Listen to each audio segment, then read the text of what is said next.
Welcome back to Vistriti education. आज का जो हमारा सेशन होने वाला है, अभिक्रमित अनुदेशन विधि के जो सिद्धांत हैं उनके बारे में होने वाला है। शुरुआत करते हैं आज के सेशन की। अभिक्रमित अनुदेशन विधि के जनक कौन माने जाते हैं, जन्मदाता कौन है, तो सब हमें ध्यान में रखना है। प्रश्न पूछा जाए तो इसके जो जनक माने जाते हैं B.F. स्किनर माने जाते हैं। अभिक्रमित अनुदेशन विधि के जनक कौन माने जाते हैं, तो B.F. स्किनर माने जाते हैं। फिर हम आगे देखते हैं। इसके सिद्धांत देखने से पहले जो एक नंबर के क्वेश्चन आने की संभावना रहती है कि इसके जनक कौन है, इसके प्रकार कितने हैं। इनके प्रकार हैं 4: रेखीय या श्रृंखला अभिक्रम, साखी अभिक्रम, अवरोही अभिक्रम अनुदेशन और कंप्यूटर आधारित अभिक्रम। सबसे पहला है रेखीय या श्रृंखला अभिक्रम। यह दिया था B.F. स्किनर के द्वारा ही दिया गया था, तो हमें याद रखना है रेखीय और अभिक्रमित अनुदेशन विधि के जनक कौन माने जाते हैं, स्किनर। और एक और याद रखना, गणितीय अभिक्रम के जनक भी कौन माने जाते हैं, तो स्किनर माने जाते हैं। दूसरा है साखी अभिक्रम में हमें याद रखना है शाखा पर कौन बैठता है, तो कौवा बैठता है। तो हमें याद रखना है N.A. क्राउडर। कौन बैठता है, कौवा। कौवा से याद रखना अपना N.A. क्राउडर। साखी अभिक्रमित अनुदेशन विधि के जनक कौन माने जाएंगे, नॉर्मन A. क्राउडर। अवरोह अभिक्रमित अनुदेशन या फिर मैथेटिक्स और जो मैथमेटिक्स होती है वो कैसी होती है, थोड़ी गिल्ट नहीं आती है, पर उसके बारे में तो अपने आप में गिल्ट महसूस करते हैं, वो हो जाएगा इसके जो जनक माने जाएंगे गिलबर्ट। ये सारे जो उदाहरण है इसमें कंफ्यूज हो जाते हैं। एक स्किनर क्राउड साखी को रेखीय कर देते हैं, उसके लिए मैंने थोड़ा सा ट्रिक समझने की कोशिश की है। शाखा पर कौन बैठता है, तो कौवा, क्राउडर। और जो मैथमेटिक्स होती है, मैथमेटिक्स अपन को यदि नहीं आती है तो अपन क्या करते हैं, गिल्ट महसूस करते हैं, तो हो जाएगा अपना गिलबर्ट। और कंप्यूटर आधारित अभिक्रम, इसके जो जनक माने जाते हैं स्टूलोरो या फिर लॉरेंस। और हम कंप्यूटर लाते हैं घर पे तो किस पर रखते हैं, एक बार उसे टेबल पर रखने से पहले हम उसे स्टूल पर रख देते हैं, तो याद रखने के लिए स्टूल रोलेस। रेखीय अभी याद होने की शायद संभावना है कि हो गए होंगे आपको। रेखीय या श्रृंखला अभिक्रमित अनुदेशन के जनक कौन है, स्किनर। और अभिक्रमित अनुदेशन विधि के जनक भी कौन माने जाते हैं, स्किनर। और गणित के भी कौन माने जाते हैं, स्किनर। तो 3 जगह तो हमको याद रखना है, स्किनर। फिर आता है रेखीय, फिर आता है अपना साखीय, और हमने याद किया था शाखा पर कौन बैठता है, कौवा या फिर क्रो। तो याद रखना है N.A. क्राउडर। अवरोह अभिक्रमित अनुदेशन मैथमेटिक्स, इसका भी हमने ट्रिक देखी थी, हो जाएगा अपना गिलबर्ट। और कंप्यूटर कहाँ पर रखते हैं, स्टूल पर, तो स्टूलोरो। ये जो एक नंबर के क्वेश्चन पूछ लेते हैं, रेखीय अभिक्रमित अनुदेशन विधि के जनक कौन माने जाते हैं, साखीय के, तो हमने यहाँ पर क्लियर कर लिया। इसकी पूरी विधि हम बाद में एक डिटेल से पढ़ेंगे। अभी सिर्फ हम इसके सिद्धांत देखने वाले हैं आज के सेशन में। तो जो सबसे पहला सिद्धांत है, प्रश्न पूछ लिया जाता है अभिक्रमित अनुदेशन विधि का निम्न में से कौन सा सिद्धांत नहीं है। यदि हमें इसके सारे जो 5 सिद्धांत हैं वो समझ लेंगे तो ये प्रश्न सही होने की अपनी संभावना 100% सही हो जाएगी। तो सबसे पहले हमें याद रखना है लघु पद का सिद्धांत। कौन सा सिद्धांत है, प्रिंसिपल और स्मॉल स्टेप्स। लघु पद का सिद्धांत जो भी अभिक्रमित अनुदेशन विधि में है, सबसे पहले छोटे छोटे पदों का, इसकी जगह कहीं कहीं देखने को मिलता है, कहीं कहीं लिखा जाता है छोटे छोटे पदों का सिद्धांत। अभिक्रमित अनुदेशन विधि में छोटे छोटे पदों से ही विश्लेषण या शिक्षण करवाया जाता है। तो इसको हम देखते हैं क्या क्या पॉइंट है इसमें। पहले शिक्षण सामग्री का विश्लेषण किया जाता है, फिर उसे छोटे छोटे अर्थपूर्ण पदों या अंशों में विभाजित कर दिया जाता है। इसमें जो होता है अभिक्रमित अनुदेशन विधि में, जो भी हमारी शिक्षण सामग्री है उसका सबसे पहले किया जाएगा विश्लेषण, उसके बाद उसके छोटे छोटे अर्थपूर्ण पदों में विभक्त कर दिया जाता है। इसीलिए इसको कहते हैं लघु पद का सिद्धांत भी कहा जाता है। इसमें तत्पश्चात छात्र के समक्ष एक समय में एक लघु पद या अंश प्रस्तुत किया जाता है ताकि वह उसे सरलता पूर्वक समझे। किसी भी चीज को, यदि बड़ी चीज है कोई भी, हमने भी बचपन में देखा था, यदि बड़ी स्पेलिंग हमें याद नहीं होती थी तो हम उसको छोटे छोटे टुकड़ों में कर सीखने का प्रयास करते थे। यही अभिक्रमित अनुदेशन विधि फॉलो करता है, उस समस्या या उस शिक्षण को छोटे छोटे पदों में प्रस्तुत करता है। शिक्षण सामग्री के इस लघु पद या लघु अंशों को फ्रेम कहते हैं। जो भी लघु पद है, ये बड़ा फ्रेम है तो इसको क्या कहते हैं, फ्रेम कहते हैं। तो लघु पद का सिद्धांत एक बार फिर से देख लेते हैं हम क्या है। सबसे पहला सिद्धांत कौन सा है, तो हमें याद रखना है लघु पद का सिद्धांत। और अभिक्रमित अनुदेशन विधि में क्या होता है, छोटे छोटे पदों में विभक्त कर दिया जाता है और उनका विश्लेषण कर सीखा जाता है ताकि किसी भी शिक्षण करवाए जाने वाले प्रकरण को सरलतापूर्वक समझा जा सके। और जो लघु अंश होते हैं, जो लघु पद होते हैं, उन्हें क्या कहते हैं, फ्रेम कहते हैं। तो सबसे पहला हमारा सिद्धांत क्लियर हो गया। नेक्स्ट दूसरा सिद्धांत देखेंगे, तुरंत प्रतिपुष्टि का सिद्धांत, प्रिंसिपल और इमीडिएट फीडबैक और कंफर्मेशन। तुरंत किसी भी चीज की प्रतिपुष्टि करना, अभिक्रमित अनुदेशन का सबसे पहला सिद्धांत क्या था? लघु पद या छोटे पद का सिद्धांत। दूसरा है हमारा तुरंत प्रतिपुष्टि का सिद्धांत।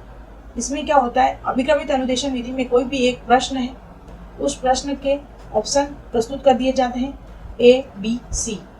प्रश्न को देखकर विद्यार्थी इन चारों में से ऑप्शन का चयन करता है। माना उसने ए का चयन किया, यदि वह प्रश्न सही है तो वह बालक दूसरे प्रश्न पर बढ़ जाता है। यदि उसका चयन किया हुआ प्रश्न करेक्ट नहीं है, गलत है, तो उसकी व्याख्या प्रस्तुत हो जाती है और यही अभिक्रमित अनुदेशन विधि में कहलाता है प्रतिपुष्टि। तो तुरंत प्रतिपुष्टि हो जाती है छात्र की कि उसने वो प्रश्न सही किया या गलत किया। तो इसमें देखते हैं कौन कौन से पॉइंट है। उत्तर लिखने के तुरंत बाद छात्र को ये जानकारी प्राप्त हो जाती है कि उसका उत्तर ठीक है या नहीं। यदि उत्तर ठीक है तो छात्र अगले पद या अंश की ओर बढ़ जाता है, और उत्तर अशुद्ध है तो वह पाठ को फिर से पढ़ता है ताकि अगली बार ठीक ठीक उत्तर देने की संभावनाएं बढ़ जाती है। तुरंत प्रतिपुष्टि का सिद्धांत आपको समझ में आ गया। सबसे पहला था लघु पद वाला, दूसरा हो गया तुरंत। अब इस चीज को याद करते हुए चलें। फिर आता है सक्रिय अनुक्रिया का सिद्धांत। दो सिद्धांत हमने पढ़ लिए हैं। सबसे पहला पढ़ा था हमने लघु पद का, दूसरा पढ़ा था हमने, रिकॉल करें बार बार तभी ये चीजें याद रहेगी, दूसरा पढ़ा था हमने तुरंत प्रतिपुष्टि का, और तीसरा हमारा सिद्धांत है सक्रिय अनुक्रिया का सिद्धांत। तो इसमें देखते हैं अभिक्रमित अध्ययन का यह कौन सा नियम है? तीसरा नियम है, सीखने में सक्रिय भाग लेना। बालक तभी मनोवैज्ञानिक रूप से सीख सकेगा यदि वह सक्रिय है।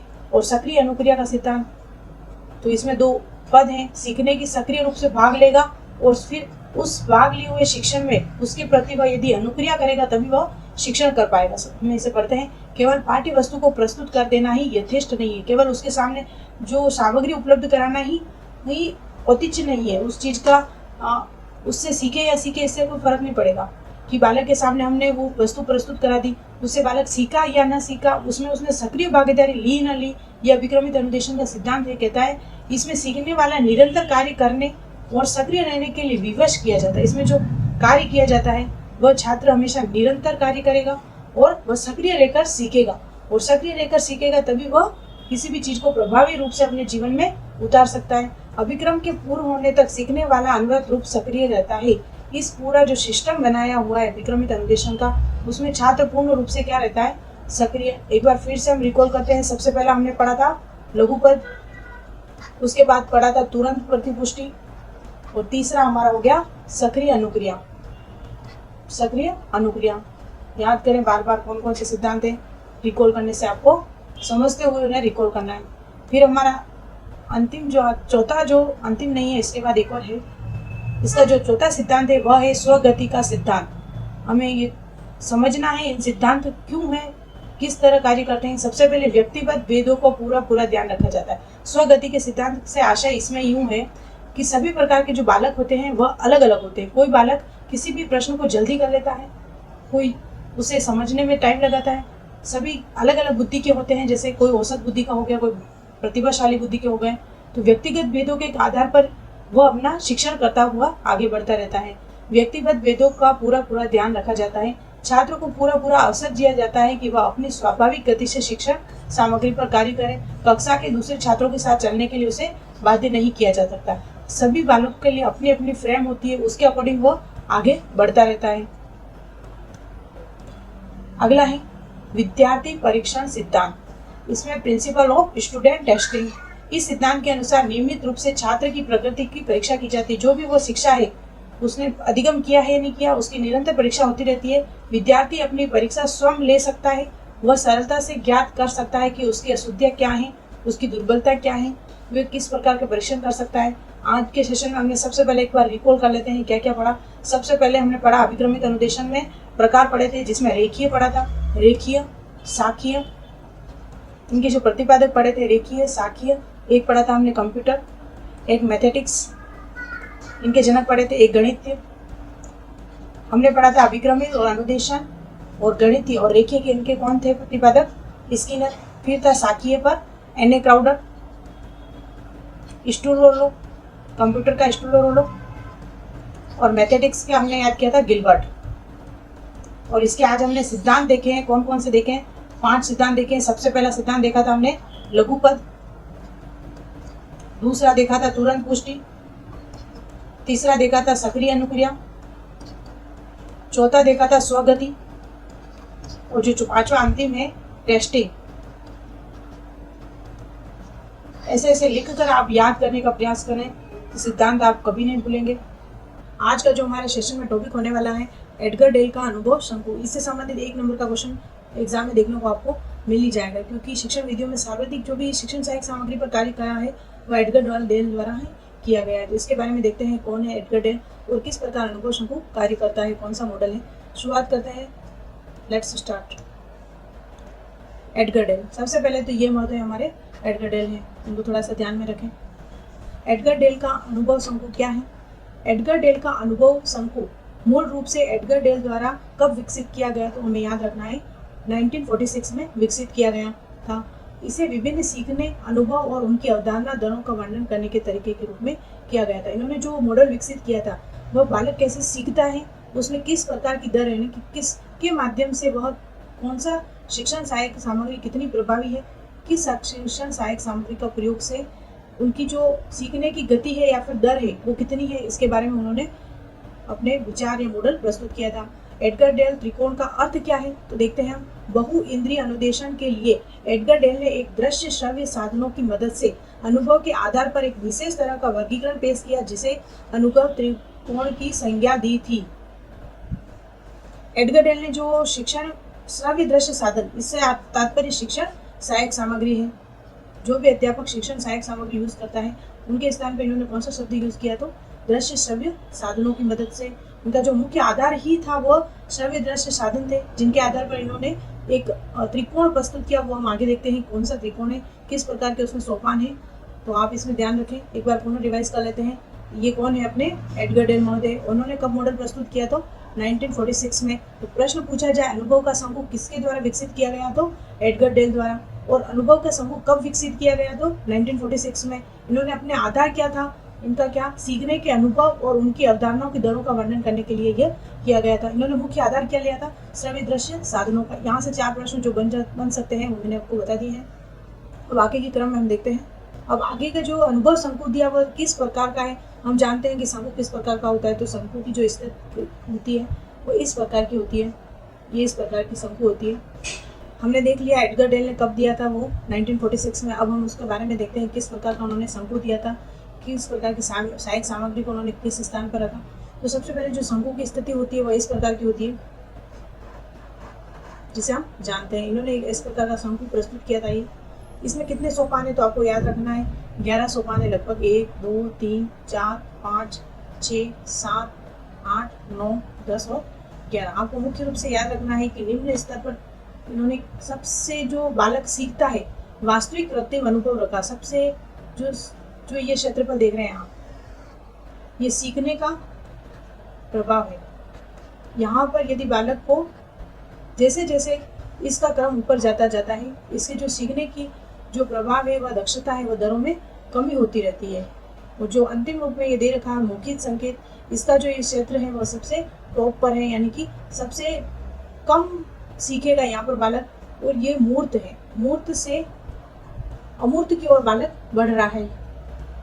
इन्होंने बताया जो नीचे जो स्तर पर बताए गए, जब वास्तविक कृत्रिम ज्ञान प्रस्तुत किया जाता है, कृत्रिम अनुभव है अभिनय द्वारा, प्रदर्शन द्वारा, ये जो भी ऊपर जैसे जैसे बालक सीखता जाएगा वह अमूर्त की ओर बढ़ता जाएगा। तो हम इसका एक क्रम देखते हैं कौन कौन से हैं इसमें। सबसे पहला इसमें दे रखा है वास्तविक कृत्रिम अनुभव, रियल डायरेक्ट एक्सपीरियंस। यदि बालक वास्तव में किसी चीज को सीखेगा तो उससे सर्वाधिक सीखेगा। फिर है आयोजित कृत्रिम अनुभव, आयोजित किए गए कृत्रिम यानी कि बनाए गए अनुभव हो गए। फिर अभिनय करना, बालक यदि ड्रामा द्वारा सीखेगा, स्वयं करेगा तो उससे भी ज़्यादा सीखेगा। और प्रदर्शन के माध्यम से। फिर इन्होंने रखा था 5वें स्थान पर ब्रह्मण। आपको इनके क्रम भी याद रखने, कभी कभी पूछ लिए जाए। वास्तविक कृत्रिम अनुभव सबसे नीचे, आयोजित कृत्रिम अनुभव 2 नंबर, अभिनय द्वारा 3, प्रदर्शन 4, 5 द्वारा ब्रह्मण, 6 प्रदर्शन सामग्री, 7 चलचित्र, 8 शांत चित्र और 9वें पे दे रखा रेडियो का जो प्रसारण है उसके द्वारा सीखता है यदि बालक को। वो दर्शनात्मक संकेत, विजुअल सिम्बॉल्स और अंतिम रूप से 11 नंबर पे रखे थे उन्होंने मौखिक संकेत, वर्बल सिंबल्स। जो प्रश्न यहाँ से किस प्रकार बन सकता है, तो सबसे उच्चतम स्तर से सीखता है बालक, तो प्रश्न यहाँ से आ जाएगा सबसे उच्चतम कहाँ से सीखेगा, वास्तविक कृत्रिम अनुभव के माध्यम से। सबसे निम्नतम स्तर पर क्या सीखेगा, तो मौखिक संकेत द्वारा। ये प्रश्न यहाँ से बन सकता है, सबसे निम्नतम स्तर पर सीखेगा। और सबसे अधिक किससे सीखेगा, तो वास्तविक कृत्रिम अनुभव द्वारा। इसको आप एक बार बनाने का प्रयास करें पेज पर, किस प्रकार की सामग्री, इसको क्रम को याद रखने का प्रयास करें। अब आगे और हम इसे डिटेल से पूरा देखते हैं क्या है।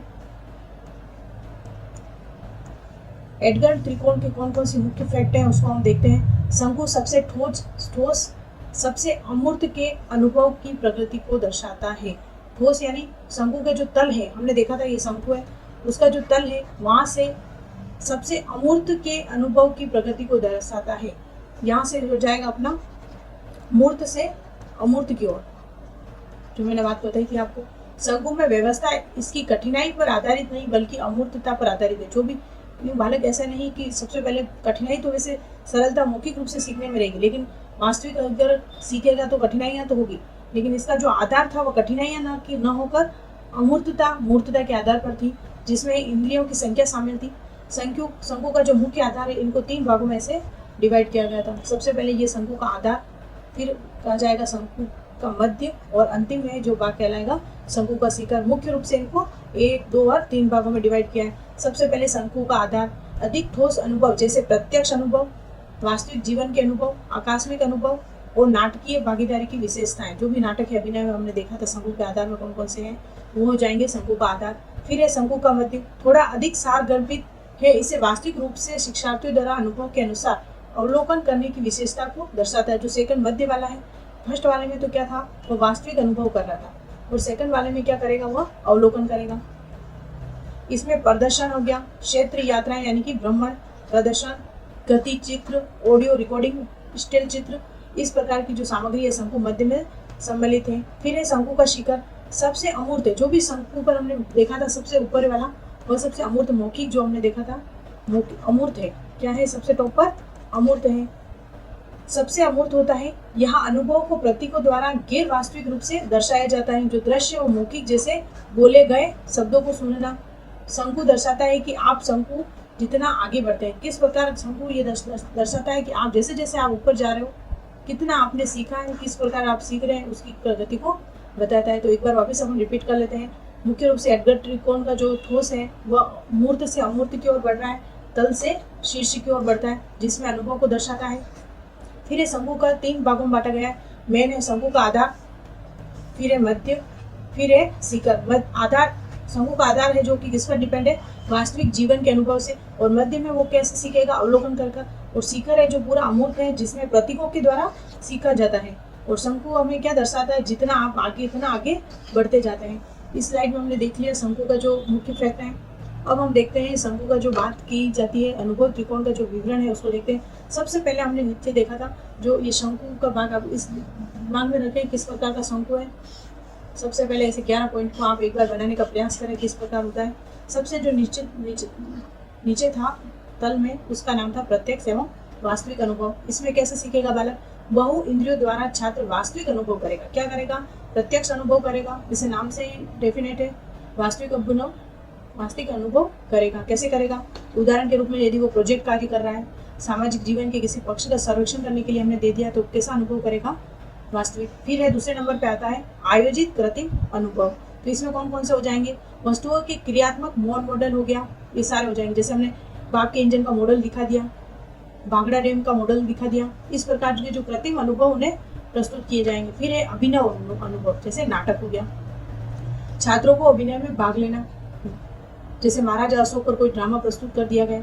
फिर आती है चौथे नंबर पर प्रदर्शन, अध्यापक द्वारा छात्रों को किसी वस्तु या सिद्धांत का प्रयोग करके दिखाना। वस्तु को किसी भी मॉडल का प्रस्तुत किया और उसका प्रदर्शन करके अध्यापक दिखाता है। जैसे अध्यापक द्वारा हाव भाव में किसी तथ्य को समझाना, जैसे एक्शन, सामाजिक गीत है, किसी भी प्रकार का प्रदर्शन करना है, ये सुना गया। फिर आता है अपना 5वें नंबर पे भ्रमण, छात्रों को विभिन्न स्थानों पर ले जाना। भ्रमण का आशय यही है कि पर्यटन, जैसे किसी कारखाना आप समझा रहे हैं तो कारखाना दिखाने के लिए लेकर चले गए, ऐतिहासिक स्थल पर चले गए, जैसे आप महाना पता पड़ा तो इसके स्मारक की जगह आपने वो भ्रमण करा दिया ताकि वो ज़्यादा सीखेंगे।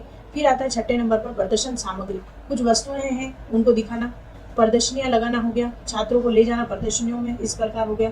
फिर आता है 7वें नंबर पर चलचित्र, जैसे चित्र देखना है, यूसीजीज के माध्यम से कोई भी प्रोग्राम आपने उन्हें दिखा दिया है, शैक्षिक चित्र दिखाना। फिर आता है शांत चित्र, चलचित्र और शांत चित्र। चलचित्र में क्या हो जाएगा, केवल चित्र होंगे, ऊपर की बाती, ऊपर जैसा है, जैसे जिस प्रकार जैसे चित्र है, चित्र दिखाना वह भी इससे सम्मिलित है। इसको अलग अलग भागों में बांट दिया है। फिर है रेडियो का प्रसारण, रेडियो द्वारा शैक्षिक विषयों का प्रसारण किया जाए, जैसे बालक सुनने, जैसे मन की बात है, उसमें प्रसारण द्वारा बालक सीखता है। विभिन्न राज्यों द्वारा प्रसारण हो गया, यूजीसी द्वारा हो गया, किसी भी प्रकार शैक्षिक जो भी प्रशासन किया जा रहा है। दृश्यात्मक संकेत या चौक बोर्ड चित्र आदि, इसमें दृश्यात्मक संकेत में कौन सा हो गए, चौक हो गया, बोर्ड हो गया, चित्र हो गए। अध्यापक द्वारा चौक बोर्ड पर लिखना है, छात्रों का पढ़ना, प्रत्येक विषय शिक्षण में इसका प्रयोग किया जाता है। फिर अंतिम रूप में जो सीखा गया था सीकर पे वह था मौखिक संकेत भाषण। इसमें क्या हो जाएगा, कक्षा में अध्यापक द्वारा मौखिक शिक्षण कराना है। प्राय अध्यापक इस साधन का बहुत उपयोग करता है क्योंकि यह सरलता से विद्यालय में उपलब्ध हो सकता है और इससे जो शिक्षण और पाठ्यक्रम समय पर भी पूरा कराया जा सकता है। अध्यापक को चाहिए इन सभी कोशों को ध्यान में रखते हुए इनसे शिक्षण करवाएं। एक बार हम वापस इसको रिपीट कर लेते हैं। सबसे पहला है प्रत्यक्ष अनुभव, दूसरा है आयोजित कृत्रिम अभिनव अनुभव, प्रदर्शन, 5वें पर भ्रमण, 6ठे पर प्रदर्शन सामग्री, चलचित्र, शांत चित्र, रेडियो प्रशासन, दृश्यात्मक संकेत चौक, मौखिक संकेत भाषण। इससे संबंधित प्रश्न कुछ भी एक आजकल अप्लाइड क्वेश्चन पूछ रहे हैं, समझना का प्रयास करें। जो हमारा टॉपिक है वो सबसे इम्पोर्टेंट होने वाला है क्योंकि ये अधिकतर एग्जाम में फर्स्ट ग्रेड हो, सेकंड ग्रेड हो, रीट हो, सीटेट हो, किसी भी प्रकार की शिक्षक भर्ती से संबंधित यदि कोई एग्जाम है तो उसमें जो ब्लूम का वर्गीकरण है उससे संबंधित प्रश्न आने की संभावना रहती है। तो आज हम उसके बारे में पूरा डिटेल से अध्ययन करने वाले हैं, किस प्रकार के प्रश्न हैं, प्रश्नों भी सम्मिलित किए गए हैं जो पूर्व एग्जाम में आए हुए हैं और कितने भागों में बांटा गया है। पूरी टेक्सोनॉमी जो कि ब्लूम द्वारा दी गई है उस पर आज हम विस्तृत चर्चा करने वाले हैं। शुरुआत करते हैं। सबसे पहले बात करते हैं ब्लूम का जो वर्गीकरण है, वर्गीकरण को कहते हैं टेक्सोनॉमी, इसीलिए ब्लूम्स टेक्सोनॉमी के नाम से फेमस हैं। और जो ब्लूम महोदय हैं हमारे, ये हैं, हंसते हुए देख लीजिए आप इन्हें। और जो ब्लूम का वर्गीकरण है उसके बारे में शुरुआत करते हैं। 3 स्तरों का एक समूह है जो श्रेणीबद्ध है, इसका उपयोग शैक्षिक शिक्षण उद्देश्य को, तो सबसे मुख्य बात यहाँ पे आती है शैक्षिक शिक्षण उद्देश्य। जो शिक्षा में जो शिक्षण के प्रति जो उद्देश्य निर्धारित किए जाते हैं उनके बारे में इन्होंने कार्य किया है। जटिलता और विशिष्टता के स्तर में वर्गीकृत करने का कार्य किया है। जो भी शैक्षिक उद्देश्य है उनको किस प्रकार प्राप्त किया जाता है, किस प्रकार सरल से कठिन की ओर शिक्षण उद्देश्य प्राप्त होते हैं, उनके बारे में इन्होंने बात की है। तो पूछा जाए ब्लूम का अपनी पुस्तक का नाम क्या है, तो टेक्सोनॉमी ऑफ एजुकेशन ऑब्जेक्ट्स, इस पुस्तक का नाम आपको ध्यान में रखना है। इन्होंने एक फेमस बुक लिखी है जिसका नाम टेक्सोनॉमी ऑफ एजुकेशन ऑब्जेक्टिव्स। और जो ब्लूम का वर्गीकरण का सिद्धांत है, सबसे पहले इनका फुल नेम है बेंजामिन ब्लूम। क्या नाम है पूरा फुल नाम? Benjamin Bloom.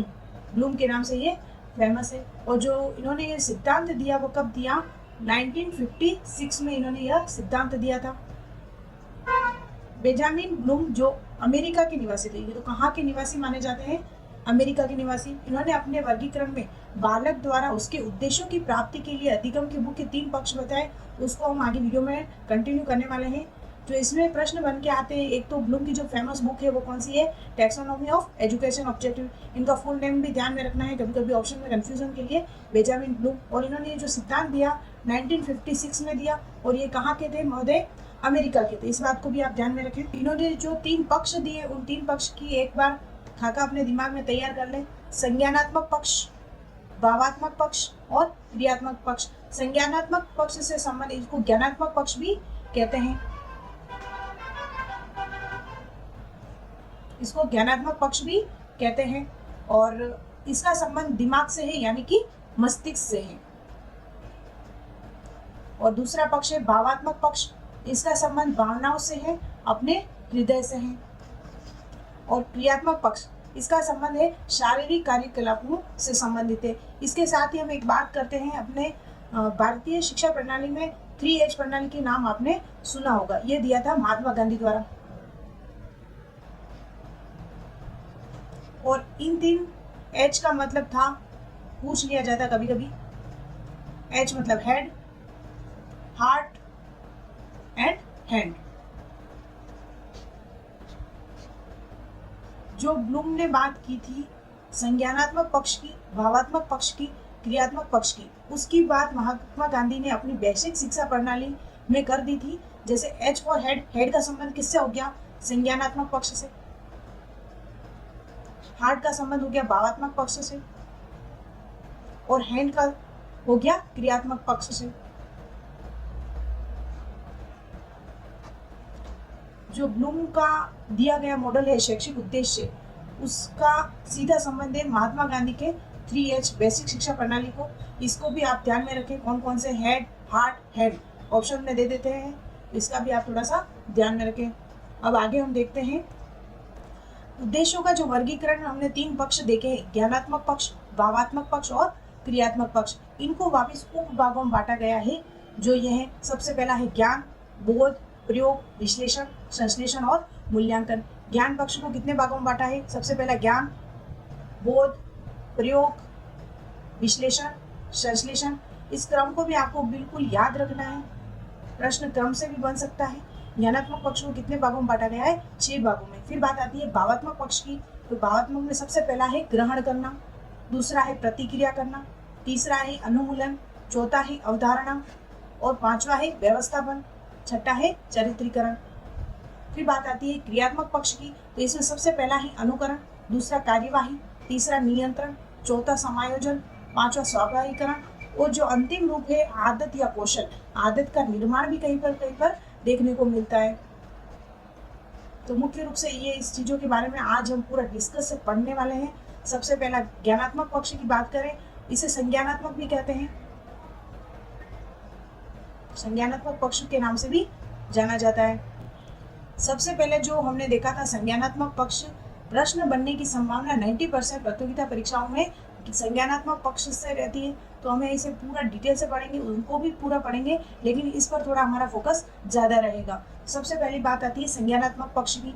संज्ञानात्मक पक्ष में आपको ये एज इट इज याद रखना है। सबसे पहले किसी विषय वस्तु का आपको क्या होगा? ज्ञान होगा, उसके बाद उसकी समझ होगी, उसके बाद उसे आप परिस्थितियों में प्रयोग करेंगे और विश्लेषण का आशय होता है अलग अलग करके सीखना, और अलग अलग करने के बाद आप उन्हें एक जोड़कर परिस्थिति में प्रयोग करोगे संश्लेषण, और अंतिम रूप से आपने क्या सीखा है इसका निर्णय करेंगे आप मूल्यांकन के द्वारा। तो इस प्रकार आप इस चीज को पूरा याद करने का प्रयास करें। सबसे पहला आता है ज्ञान। तो आंकड़ों या जानकारी को याद करना। ज्ञान का अर्थ ही हो गया किसी भी विषय वस्तु प्रकरण के बारे में आप जानकारी को अपने मस्तिष्क में याद रखें। उसके बाद आता है समझ या बूझ, या फिर इसको कह देते हैं अवबोध या फिर बोध कह देते हैं इसको। बोध का आशय सीधा है, आपकी समझ से है, आप उस विषय वस्तु प्रकरण के बारे में क्या समझ रखते हैं। अनुवाद करना है, प्रक्षेप करना है, निर्देशों के अर्थ समझना और समस्याओं की व्याख्या करना, ये किस में आ गया? अवबोध में। तीसरा है अनुप्रयोग। जो भी आपने ज्ञान और समझ के द्वारा जो भी ज्ञान आपने प्राप्त किया है उसको परिस्थिति में प्रयोग करना ही अनुप्रयोग कहलाता है। तो इसमें हो गया किसी परिकल्पना का नई परिस्थिति में उपयोग या एक अमूर्त कल्पना स्वतः ही उपयोग करना कहलाता है अनुप्रयोग। फिर बात आती है विश्लेषण की, जो कि इसका चौथा पॉइंट है। विश्लेषण से आशय, आप इस बात को ध्यान में रखें, विश्लेषण मतलब किसी भी की प्रकरण को अलग अलग कर सीखना। वस्तु या परिकल्पना विभिन्न भागों को अलग अलग करता है ताकि संज्ञानात्मक ढांचा समझ सके। किसी भी विषय वस्तु के, जैसे किसी बालक को विद्यालय बताया, अब इस विद्यालय शब्द कैसे उत्पत्ति हुई, किस प्रकार इसमें, तो इसको समझाने के लिए यदि वह अध्यापक पहले ई की मात्रा बताएगा, फिर वह की मात्रा बताएगा, फिर इस प्रकार पूरे टुकड़े में कर यदि उसे सिखाता है तो वह कहलाता है विश्लेषण करना। और इन सभी टुकड़ों को वापस जोड़कर अगर वह शब्द बनाता है तो वह कहलाएगा संश्लेषण करना। विविध तत्वों को एक ढांचे, एक पैटर्न बनाता है, एक नए अर्थ ढांचे पर जोड़ देकर हिस्सों को जोड़कर संपूर्ण बनाता है, कहलाना जोड़ना हो गया अपना संश्लेषण करना। और उसके बाद जो आपने सीखा है ज्ञान, उस पर आप यदि निर्णय लेते हैं तो वह कहलाता है मूल्यांकन। इस बात को आप ध्यान में रखें। तो एक बार फिर से रिपीट कर देते हैं। संज्ञानात्मक पक्ष को 6 भागों में बांटा गया है। सबसे पहला ज्ञान, फिर बोध, अनुप्रयोग, विश्लेषण, संश्लेषण और मूल्यांकन। इसमें जो क्रम होगा सीखने का वो होगा सरल से कठिन की ओर सीखेगा, सरल से कठिन की ओर। इसको पूरी डिटेल से हम देखते हैं आगे।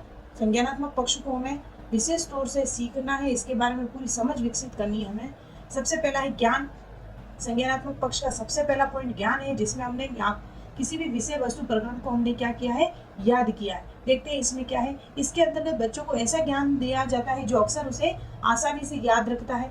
बालक इस प्रकार के ज्ञान को बुद्धि में संचित कर रखता है, पुनः प्रत्यय स्मरण कर उस ज्ञान का प्रयोग करता है। जैसे किसी बालक को पहाड़े हमने याद करा दिए, वह किस में आ जाएगा, ज्ञान में आ जाएगा। जैसे ही हमने उस पहाड़े से संबंधित किसी प्रश्न को पूछा तो वह हो जाएगा उसमें बोध। यदि उस पहाड़ों का प्रयोग वह गुणा करने में करता है तो अनुप्रयोग हो जाएगा। इस प्रकार वह सीखता हुआ आगे बढ़ेगा।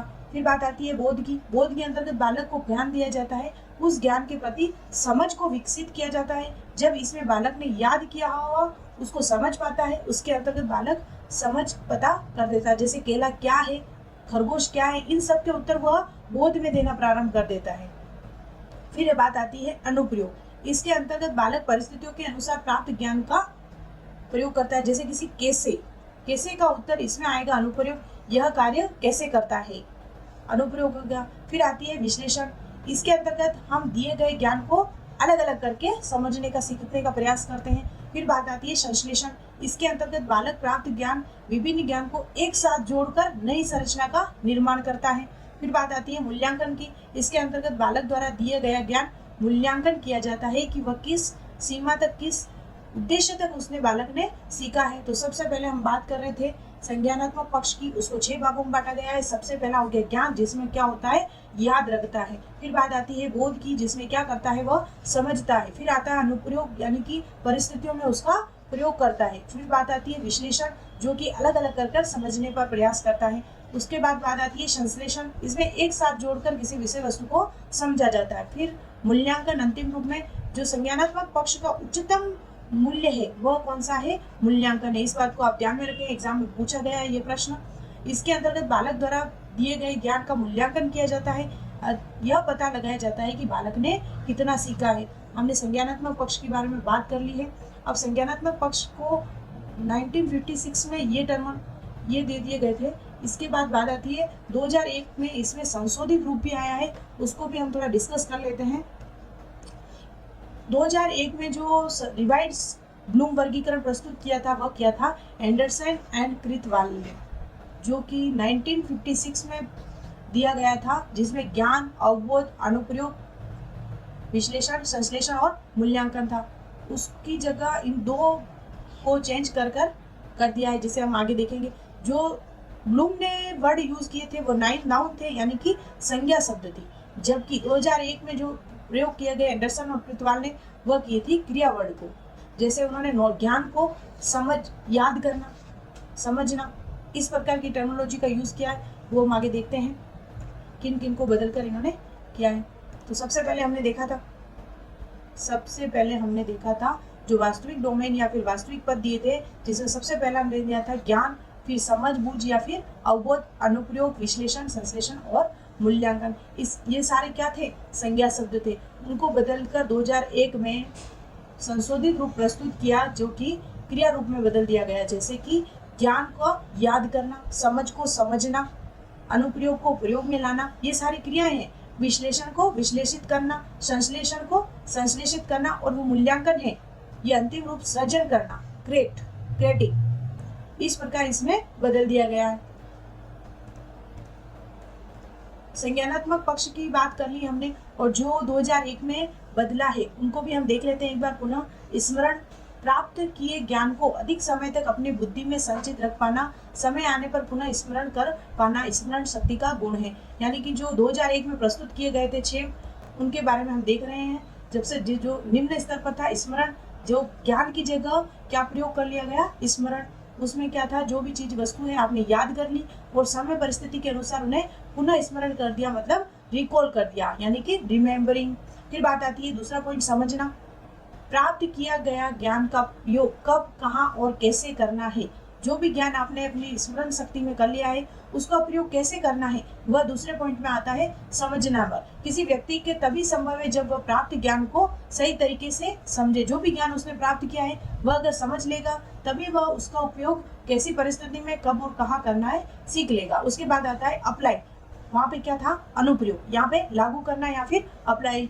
जब वह ज्ञान समझ में आ जाता है तब पता चलता है कि इस ज्ञान का प्रयोग कब और कहाँ कैसे करना है, तो उस ज्ञान को सही तरीके से सही समय पर लागू करना, परिस्थिति नई परिस्थिति में किस प्रकार आप उसे अप्लाई करते हो, वह 2001 मॉडल में लिखा था। फिर आता है विश्लेषण, एनालाइज, उस ज्ञान का लागू करने के पश्चात उसका विश्लेषण करना, उसको तोड़ना, छोटे छोटे भागों में विभक्त करना। फिर बात आती है मूल्यांकन की। जो 2001 में मॉडल प्रस्तुत किया गया था उसमें जो सर्वोत्तम बिंदु था वह था रचना, जबकि ब्लूम द्वारा दिया गया था उच्चतम स्तर था वह मूल्यांकन। इस बात का आप ध्यान में रखें, प्रश्न में क्या पूछा जा रहा है। विश्लेषण करने के पश्चात उसका मूल्यांकन करना कि जिस उद्देश्य से उसकी प्राप्ति की गई है उस उद्देश्य की प्राप्ति कर पा रहा है या नहीं कर पा रहा है, यह हो गया मूल्यांकन। फिर बात आती है क्रिएटिंग यानी कि रचना। मूल्यांकन करने के पश्चात उससे स्मरण में नए विचार का निर्माण करना। नवीन सृजन का अर्थ ही होता है कोई नवीन बात करना या फिर नवीन विचार या रचना करना। ये सारे 2001 के अनुसार बांटे गए जो टेक्सोनॉमी के ब्लूम की रिवाइज्ड है उसे कहते हैं। एक बार फिर से रिवाइज कर लेते हैं। इसमें सबसे पहला है स्मरण या रिमेम्बरिंग, समझना अंडरस्टैंडिंग, अप्लाई यानी लागू करना, विश्लेषण एनालाइज, मूल्यांकन और अंतिम है रचना क्रिएटिंग। अब बात आती है, हमने ज्ञानात्मक पक्ष की बात कर ली, ज्ञानात्मक पक्ष में जो 6 भागों में बांटा था वो भी देख लिए, और 2001 में जो रिवाइज्ड टेक्सोनॉमी आई है उसके बारे में भी हमने देख लिया। यहाँ से जो हमने पहले पढ़ा उससे प्रश्न आने की संभावना रहती है, लेकिन जो धीरे धीरे जो कंपटीशन का लेवल बढ़ता जा रहा है तो प्रश्न कहीं से भी आ जाता है, तो हमें वो किसी भी पार्ट को छोड़ना नहीं है। तो हम देखते हैं अगला जो पक्ष है भावात्मक पक्ष, इसका संबंध भावनाओं से है और ये किसके द्वारा दिया गया है, क्रयवाल और मौर्य ने दिया था और 1964 में किया था इस पक्ष का वर्गीकरण। भावात्मक पक्ष का तात्पर्य छात्रों की भावनाओं से संबंधित है। भावनाओं के पक्ष के अंतर्गत अध्यापक छात्रों को प्रकरण में भावनाओं के द्वारा जोड़ने का प्रयास करता है। इसके अंतर्गत अध्यापक छात्रों के भावात्मक पक्ष का भी विकास करता है। केवल ज्ञानात्मक पक्ष ही शिक्षण का शैक्षिक उद्देश्य नहीं हो सकता है, उसके अंदर भावात्मक पक्ष भी मजबूत होना चाहिए। वर्तमान में भावात्मक पक्ष कमजोर होने की वजह से आजकल बच्चों में आत्महत्या, ऐसी जो रिजल्ट आने पर आत्महत्या करना है, ऐसी संभावनाएं और जो बढ़ रही हैं। लेकिन भावात्मक पक्ष मजबूत या उसका भावात्मक पक्ष मजबूत होने पर बालक अच्छे से सीखता है, अच्छे से अपने उद्देश्यों को प्राप्त कर सकता है। भावात्मक पक्ष से तात्पर्य उस प्रत्यय के प्रति छात्रों को भावात्मक, जैसे गुस्सा हो गया, प्यार हो गया, चिढ़ना, उत्तेजित होना, रोना आदि रूप का विकास करना है। अब भावात्मक रूप को हमने कितने भागों में बांटा है उसको देखते हैं। सबसे पहला आता है भावात्मक पक्ष में अनुकरण करना। अनुकरण करना भावात्मक उद्देश्य की प्राप्ति के लिए सर्वप्रथम बालक को अनुकरण के माध्यम से ज्ञान प्रदान करना चाहिए। एक अध्यापक को छात्रों को पढ़ाते समय उस प्रकरण का भावात्मक पक्ष को महसूस या उसको क्रियान्वित रूप देना चाहिए, जिससे छात्र उसका अनुकरण कर महसूस कर सके। बालक हमेशा अनुकरण के माध्यम से सीखता है। भावात्मक पक्ष का सबसे पहला पॉइंट यह है कि अध्यापक अपने शिक्षण उद्देश्य में इस प्रकार उस भावात्मक पक्ष पर बल दे जिससे बालक उसके द्वारा सीख सके। फिर आती है बात अनुक्रिया की, रेस्पॉन्स। अनुकरण के पश्चात होता है रेस्पॉन्स करना और रेस्पॉन्स के द्वारा वह सीखता है। फिर बात आती है अनुमूलन, वैल्यू। जो अनुक्रिया की है उसने उसका मूल्यांकन करता है कि किस प्रकार जो क्रिया सही हुई है या गलत हुई है। फिर बात आती है संप्रत्यय। जो भी उसने कार्य किया है वह सही है तो उसके प्रति एक विचार बनाना कहलाता है संप्रत्यय। और फिर बात आती है संगठन की। इस प्रकरण में एक स्थान में रहकर उसके बारे में चिंतन करते हैं, उसमें विचार करना शुरू करते हैं। किसी एक प्रकरण के बारे में आपने सोचना या चिंतन करना ही संगठन कहलाता है। जो अंतिम मुख्य उच्चतम स्तर है भावात्मक पक्ष का वह है चरित्रीकरण, यानी कि बालक के चरित्र का निर्माण करना। तत्पश्चात हम उस छात्र पात्र के एक चरित्र निर्माण करते हैं जिसमें हमारे भीतर उसके प्रति एक भाव उत्पन्न होता है, जैसे गुंडों के प्रति गुस्से का भाव, हीरो के प्रति सहानुभूति वाला भाव। यदि आप मूवी देखते हैं तो इस प्रकार की भावनाएं अपने पक्ष में मजबूत होती रहती है। भावात्मक पक्ष को एक बार फिर से रिपीट कर लेते हैं हम। सबसे पहला था अनुकरण, जिसमें बालक अनुकरण द्वारा सीखता है, उसके बाद उस अनुकरण के प्रति अनुक्रिया करता है। फिर अनुमूलन, अनुक्रिया के पश्चात उस जो क्रिया की है उसने सही की है या गलत की है उसके बारे में विचार करता है। फिर संप्रत्यय, जो उसने क्रिया की है वो सीखा है उसके सब पहलुओं को मिलाकर एक विचार प्रस्तुत करता है, वह कहलाता है संप्रत्यय।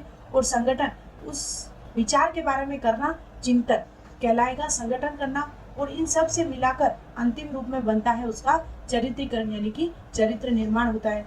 भावात्मक पक्ष के पक्ष हमने देख लिए हैं। इसके बाद हम देखते हैं क्रियात्मक पक्ष। यह किसने दिया था?